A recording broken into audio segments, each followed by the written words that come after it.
Bibles, let's go ahead and open up to Romans chapter 1, verse 20. If you're taking notes, you can do so in your weekly updates that you received when you came in, or you can go to the YouVersion Bible app for a little bit of extended notes. Just go to the events section. You can find our listing right there. We're in this new series. Well, not new. We've been doing it for this is the third week. But one of the things we've been talking about is that, in Scripture it tells us and teaches us that there is nothing that is impossible for God. However, there are some things that, because of His nature, that God just can't do. And that's what this whole series is about. And so the one point, and actually I was asked about this right before the sermon. They're like, is this like a motto for the series? And I'm like, no, it's not. It's a fundamental point. A fundamental point being God can't go against His own nature. And I want you guys to write it down again because that's extremely important in everything we're talking about.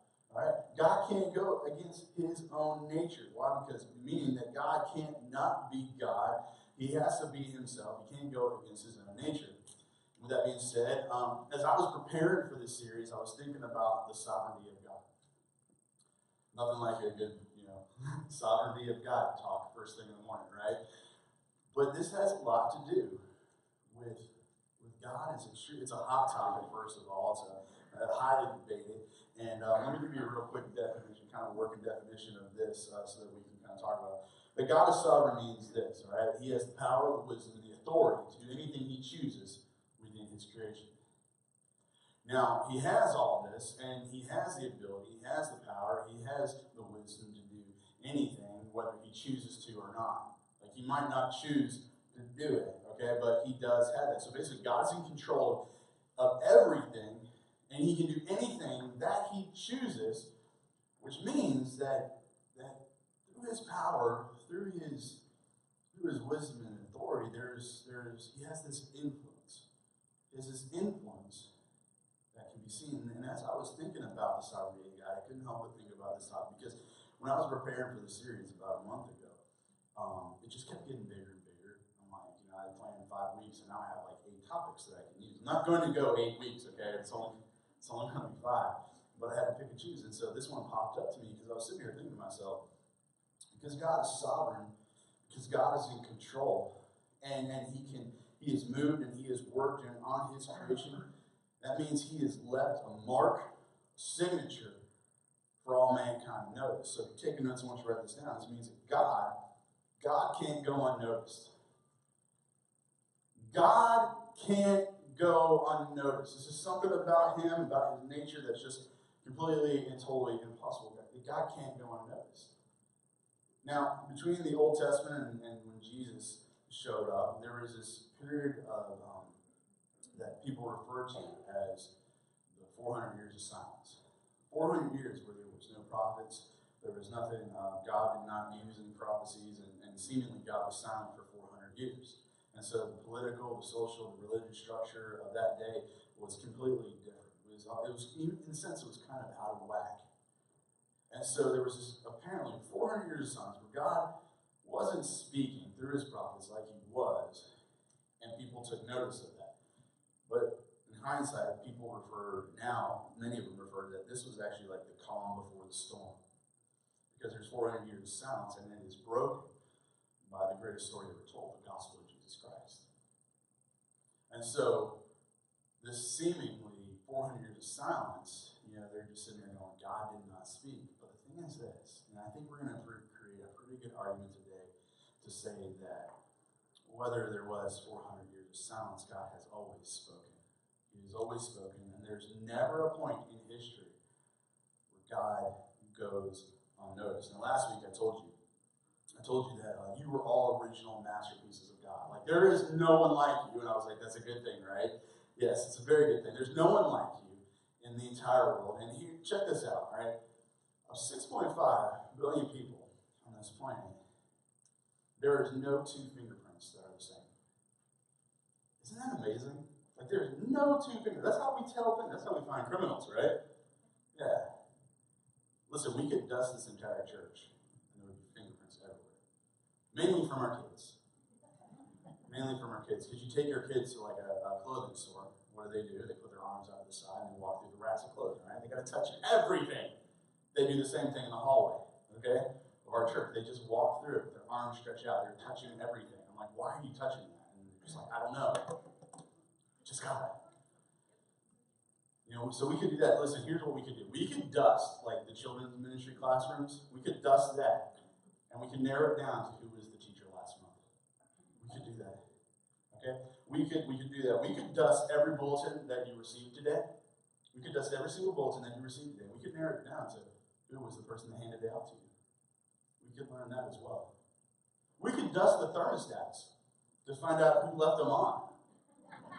The answer would be Matthew. Yeah, he's in the back. It was him. We don't need to dust them to find that out, but it helps. It's incriminating evidence. Who left the front door to the church open? Let's dust the handle. Who is it again? It's Matthew. Okay? Yeah, we could do that. Yeah, this would work out at my home too. Who ate all the sun chips? I dust the bag. It was Jonas. That's who it was. Who didn't put the Xbox controller back on the charger? Dust the controller. It was Toby. Who didn't use a coaster with that glass? I'm going to dust that glass. It was my wife. And I'm like, gotcha. I gotcha. And so your fingerprint is always going to leave a small expressed image of who was there and when they were there.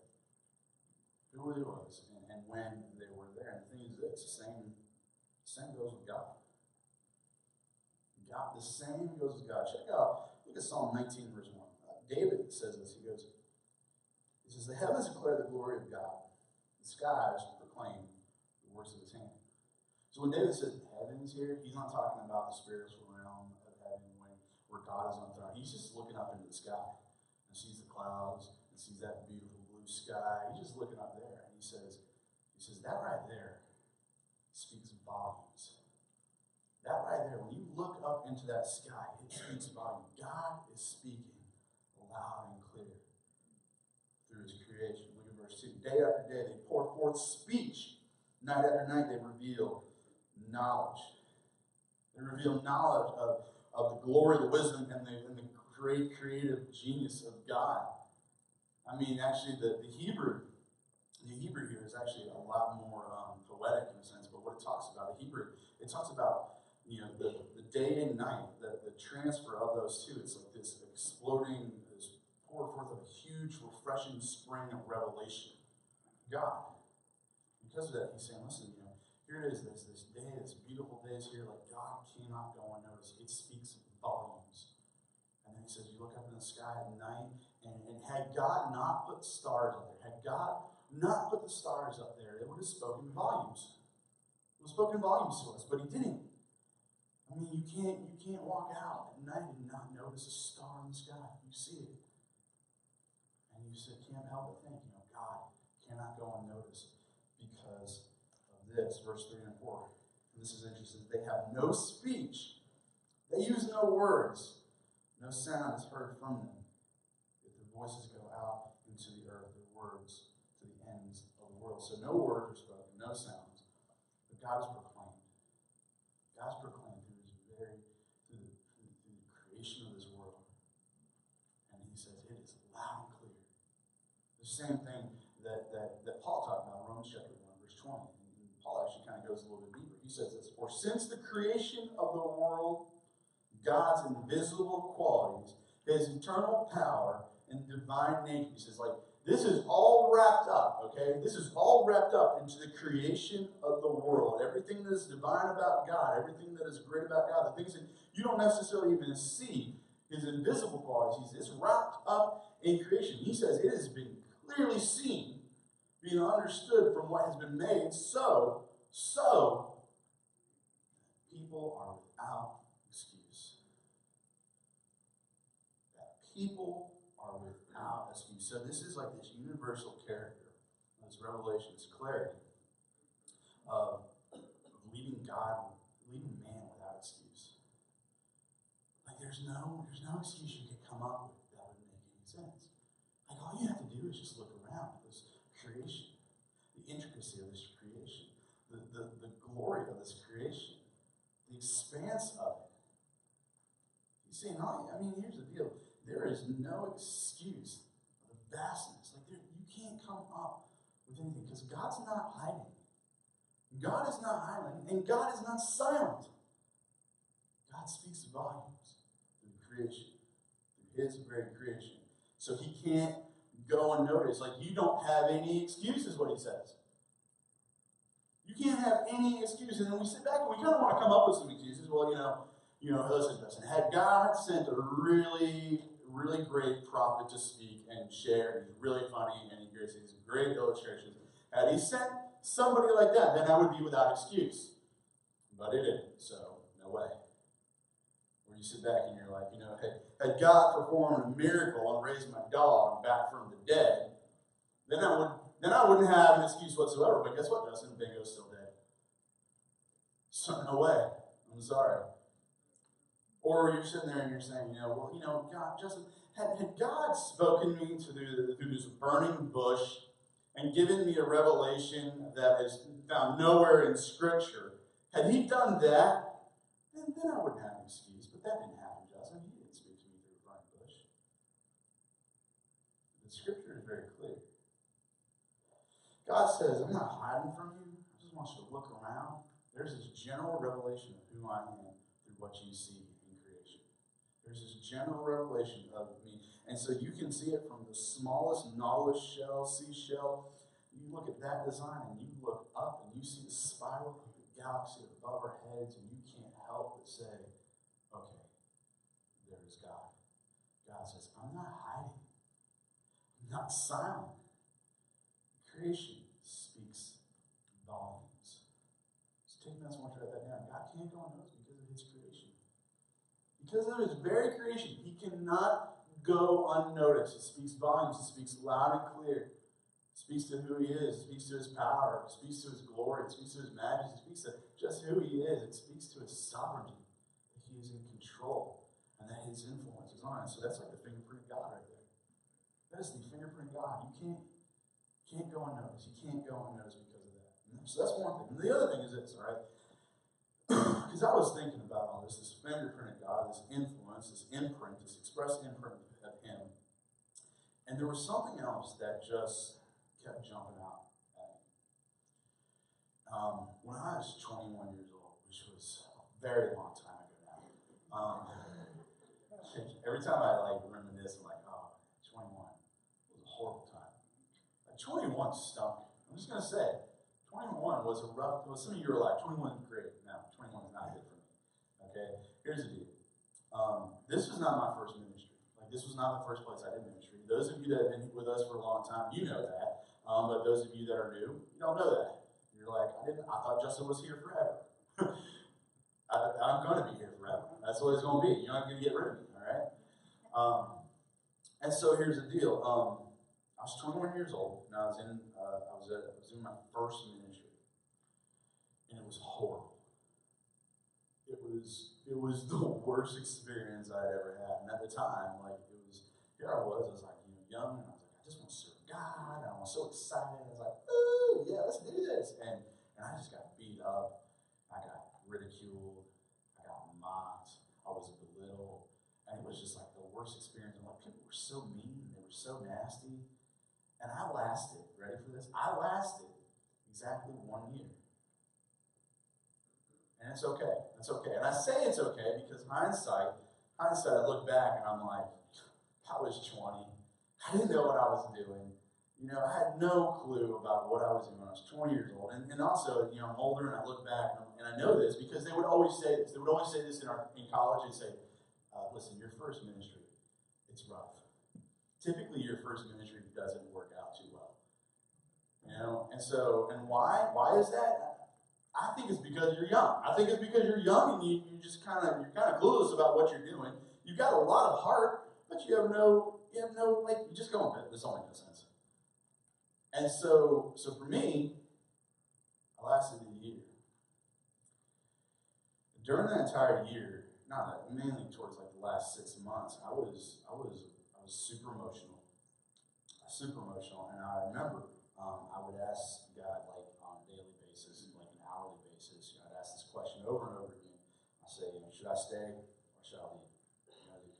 Do I need to stay here, God? Do I need to tough this out? Do I need to pack? Now here's the deal. I'm real stubborn, so I don't like quitting at anything. I gotta win at everything. And so that was part of my character. That's part of my personality. I didn't want to quit or anything. And but I asked that question over and over again. Should I go ahead and stay? What do you want me to do, God? Do you want me to stay? Or do you want me to leave? And like I said, I was super emotional at the time. And I knew exactly what I was expecting. You know what I was expecting? Exodus 13:21. I was expecting, you guys know Exodus 13:21? Let me explain to you.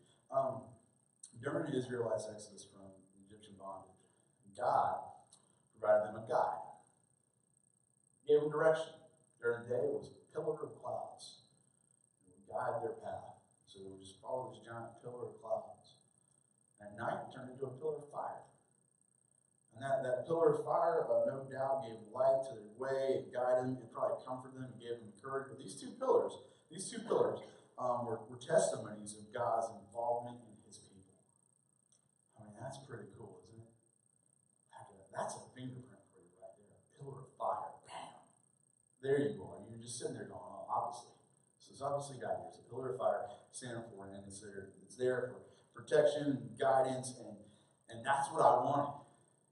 I wanted a pillar of fire to guide my way. I wanted like this spiritual GPS pillar of fire. Like, turn left at the light. You know, because my GPS is British, okay? That's what I wanted, and that's what I expected, all right? Because I'm sitting there going, man, a pillar of fire, that's a fingerprint. If I'd ever seen one, that would be awesome. Well, I didn't get a pillar of fire. I did not get that at all. I didn't get a pillar of anything. I didn't get a pillar of anything. And I'll be honest, I was extremely disappointed. I was super disappointed. I struggled big time with that. And it left me wondering, because I was sitting there going, I felt like God was silent. I felt like God wasn't speaking to me. And I sat there thinking to myself, where are you at, God? And I know some of you guys have done the same thing. You're like, where are you at, God? And so what happened? Here's what I did. Here's what I did. I prayed like crazy. I prayed. God and I talked a lot. When I would just go from anything from upset. And I'll be honest. I'd yell. What's going on? I want to hear something. I want you to guide me and everything. And so I would talk a lot to God. I prayed to God. I read God's word like crazy. I just kept reading God's word. I was in God's word constantly. And then I quit. Said, I'm done. There was no special revelation for me. It wasn't like this voice from heaven came and was like, Justin, quit your job. Go build a giant boat like Noah. It wasn't. That would have been. That's a fingerprint right there. That's pretty cool. That would have been great. That would have been great. Give me some instruction. Tell me exactly what you want me to do. But they didn't do that. There was nothing like that. I didn't have anything like that. But what I did, this is what I reasoned. And this is where, I was super emotional, but I felt like my knowledge and Angelic had to kind of take over this time. I reasoned that God loved me. The reason why I did that is because I read in God's word. And God's word had never steered me wrong, but I reasoned God loved me. I reasoned that he loved me. I reasoned that he had a hope in the future, like we talked about last week. I reasoned he had a hope and a future for me. I reasoned because I read in the scripture that God was never going to leave me, that he was never going to forsake me. And so I reasoned all this, and I just said, all right, I quit. I left. I didn't have a special revelation, like I wasn't walking along the lakefront, and then this donkey came out and started talking to me, and was like, quit your job. That didn't happen. That would have been a funny fingerprint, right? That would have been a good one too, but it didn't happen either. Prayed, read God's word, and I quit. And so like this entire time I was like kind of feeling like God wasn't talking to me. And God was silent. And I was frustrated. And I was disappointed. I was sad. But I kept pursuing God. And then I walked through those doors. I walked through the doors of Northeast Christian Church. Here's the deal. I wasn't here for a job. I wasn't here for an interview. I just came to church. Came to church to do the same thing that everybody else was here doing. I came here to serve God, God, to love God. I just wanted to come and be a part of his church, and I found a group of people that were doing the exact same thing. Like the church spoke volumes to me. And the church isn't perfect. Trust me, it's not perfect. You know, it can be messed up. Why? Because we're all messed up people. Come together. It's bound to be kind of dumb at times. We can be kind of dumb. But the thing is this, like when the church is doing and functioning what God has called us to work and function, man, it is absolutely gorgeous. So I walked through those doors, and I was shared the love of God. I found a group of people who showed me the love of God, and I learned through Northeast Christian Church, through this faith family, that God doesn't go unnoticed because of his church. I want you to write that down as well. God can't go unnoticed because of his church. Ephesians 1:22-23 says this, and God placed all things under his feet and appointed him to be head over everything for the church, which is his body, the fullness of him who fills everything in every way. So the church is God's fingerprint. We are God's fingerprint on this world as well. And God is very specific. He's very specific how he calls his church to function. Look at Colossians 3:12-13. He said, therefore, as God's chosen people, holy and dearly loved, clothe yourselves with compassion, kindness, humility, gentleness, and patience. Bear with one another and forgive one another. If any of you have a grievance against someone, forgive as the Lord forgave you. And all these things, over all these virtues, put on love, which binds them all together in perfect unity. And this is the imprint of God on this world, on his creation. The church is his creation. It's his creation, and it's beautiful. It reflects him as well. It reflects him as well. And notice that last part, it says love that binds them all together. Jesus commanded it this way. He said in John 15:12, he says, my command is this, love each other as I have loved you. Folks, when the church does this right here, when you do this, when we do this, when we love each other as Jesus has loved us, God can't go unnoticed in this world.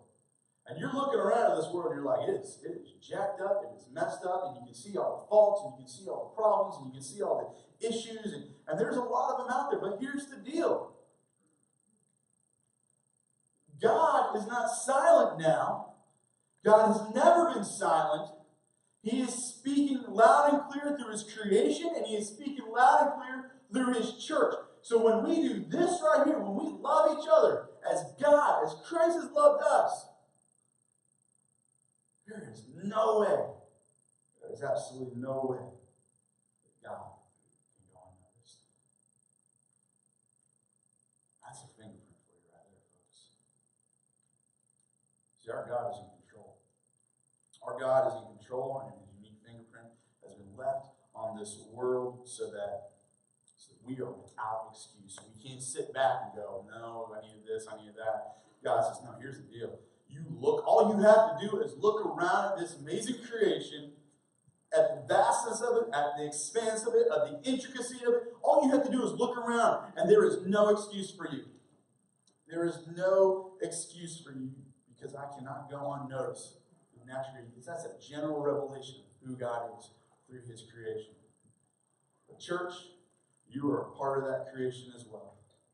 You are part of that creation as well, and when you are functioning the way you are called to function, guess what? No way. There's no way that God can go unnoticed as well. God can't go unnoticed when you continue to share his love with everyone you come in contact with. It's just not going to happen.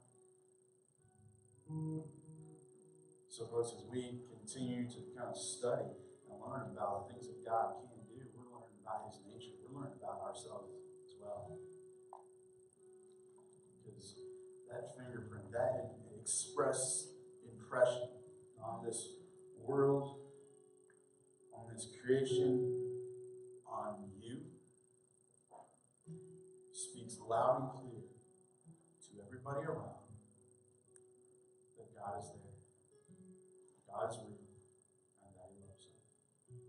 Stand with us now.